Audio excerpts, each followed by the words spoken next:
Assalamualaikum warahmatullahi wabarakatuh. Kembali lagi di channel ini.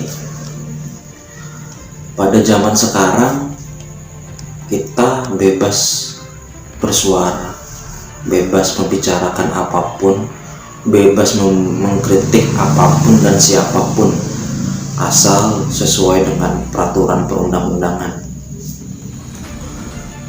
Itu hal yang biasa di negara demokrasi.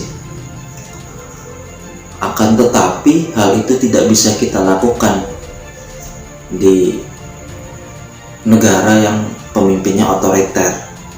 Pada zaman Orde Baru misalnya, kita tidak bisa bebas berbicara, kita tidak bisa bebas berekspresi, bahkan pers diatur, dan juga para legislator kita pada masa itu dibungkam.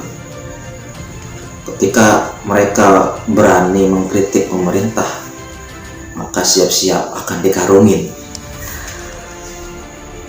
Ngomong-ngomong soal kritik pemerintah, baru-baru ini Gus Yahya Holil Stakuf, Ketua Umum PBNU yang baru, dalam wawancaranya dengan CNN Indonesia, ada salah satu pernyataan beliau yang cukup menarik, yakni bahwasanya NU siap mengkritik kebijakan pemerintah. Berikut ini cuplikan wawancaranya. Tapi melihat relasi kedekatan Gus Yahya dengan Presiden, kemudian dengan adik Gus Yahya juga, apakah kemudian Gus Yahya siap kalau nanti mengkritik kebijakan-kebijakan pemerintah yang dirasa oleh PBNU tidak sesuai dengan kemaslahatan umat, Gus? Ya pasti, kalau kita lihat sekarang hasil muktamar saja ada sejumlah hal ya kurang lebih kritis terhadap pemerintah. Sekurang-kurangnya berupa desakan-desakan pemerintah kepada pemerintah ya. Desakan kepada pemerintah, misalnya untuk lebih memperhatikan tentang perubahan iklim ya, dan sebagainya.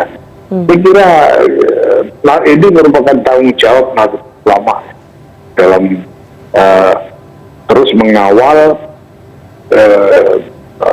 aspirasi yang sejati dari masyarakat kepada pihak manapun, kepada pemerintah, kepada partai-partai politik, kepada kalangan manapun. Mungkin banyak yang bertanya-tanya, apa iya NU bisa mengkritik pemerintah? Di sini banyak sekali suara keraguan atas pernyataan itu. Apalagi kalau ditarik ke belakang, NU yang pada Pilpres 2019 kemarin begitu mati-matian membela Pak Jokowi ketika diserang oleh para pendukungnya Pak Prabowo yang notabene jelas-jelas didukung oleh FPI, HTI, PKS, dan komponen Islam kanan lainnya.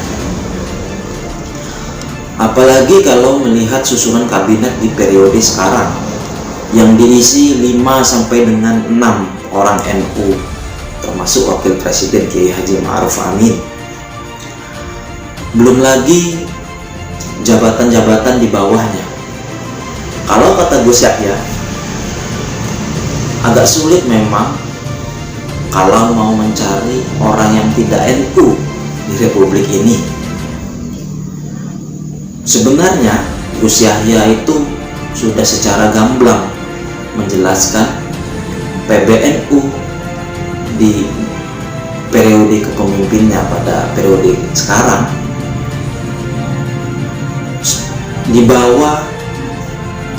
dicoba untuk menjauh sejauh mungkin dari politik praktis. Itu statement Gus Yahya, bisa kita cek di berbagai media online dan cetak. Maka dari itu, baik untuk kita tunggu langkah dan realisasi dari ucapan-ucapan yang dilontarkan oleh Gus Yahya.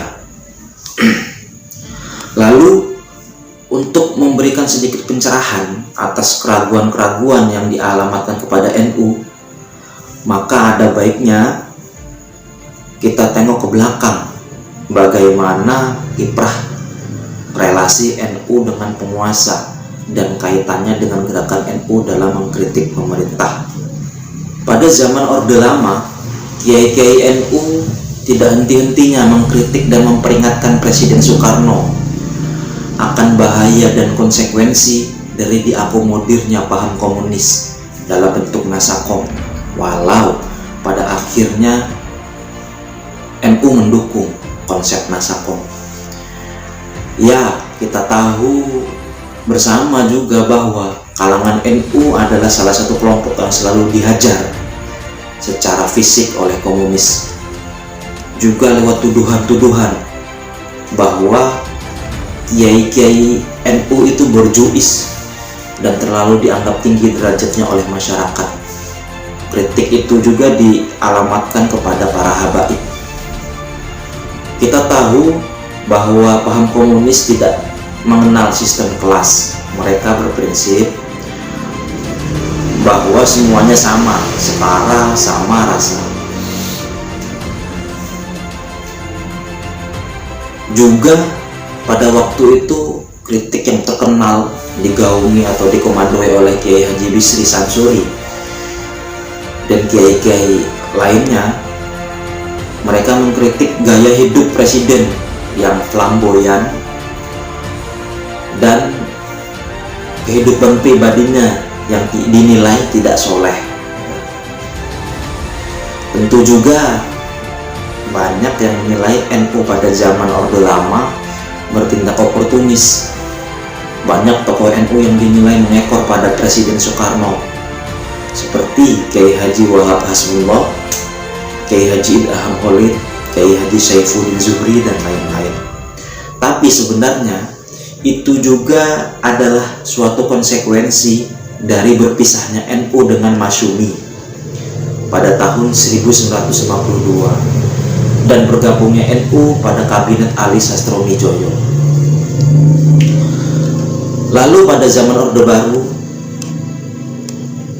NU sebenarnya pada awal masa Orde Baru digunakan atau dimanfaatkan oleh Soeharto untuk membantu Soeharto dalam menggebuk simpatisan-simpatisan yang dinilai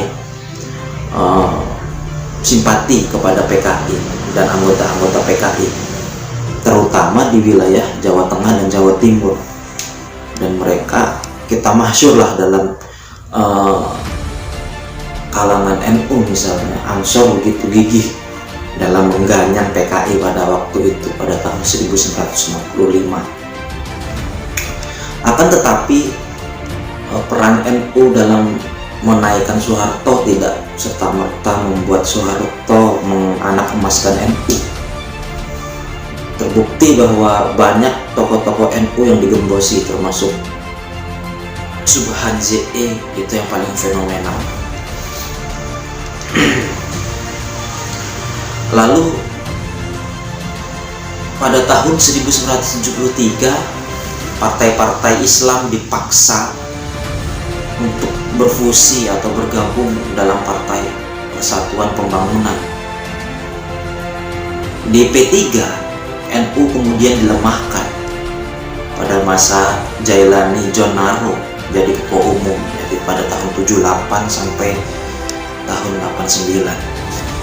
NU akhirnya bercerai atau mufarokoh dengan P3 pada tahun 1984. Mirip seperti dulu ketika NU keluar dari Masyumi pada tahun 1952. Bedanya kali ini NU tidak mau jadi parpol yang ikut pemerintah. Dalam Muktamar NU tahun 1984 pun NU mengambil keputusan untuk kembali ke Khitoh 1926, yaitu kembali lagi menjadi organisasi sosial keagamaan. Pada muktamar tersebut, Gus Dur terpilih sebagai Ketua Umum PBNU. Tentu kita tahu pada 3 periode kepemimpinan Gus Dur waktu itu, hubungan NU dengan Orde Baru terjadi pasang surut. Ada kalanya Gus Dur dekat dengan rezim, terlihat pada saat Gus Dur berkampanye untuk Golkar dan bahkan sempat duduk di MPR mewakili Golkar. Ada kalanya juga mengkritik, karena misalkan mengkritik ketika ada proyek waduk Kedung Ombo yang didanai oleh Bank Dunia, yang disinyalir banyak persoalan-persoalan yang merugikan rakyat pada waktu itu, dan juga pengerjaannya tidak sesuai dengan yang seharusnya. Namun sebenarnya pada akhirnya, pada endingnya, pada waktu reformasi itu, Gus Dur lah yang paling esentrik ya, lewat tulisan-tulisan, lewat anekdot, sindiran-sindiran di berbagai media massa, terutama Tempo pada waktu itu. Gus Dur begitu gencar mengkritik Soeharto lewat tulisan-tulisannya. Maka Gus Dur terkenal menjadi salah satu tokoh reformasi. Lalu pada endingnya, pada kesimpulannya, kita melihat dua masa, yakni Orde Lama dan Orde Baru.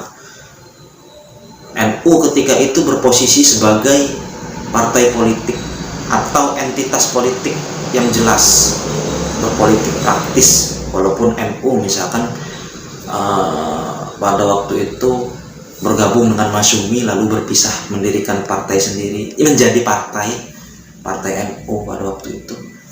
Atau ketika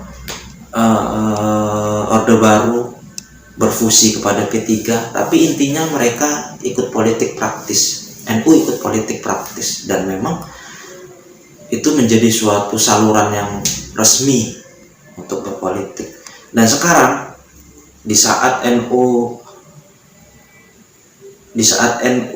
kembali ke hitoh, yakni menjadi organisasi sosial keagamaan, kalau jam'iyah ijtimaiyah, maka NU seperti yang dikampanyekan Gus Yahya kembali mencoba menghidupkan giroh semangat NU dalam bersosial kemasyarakatan.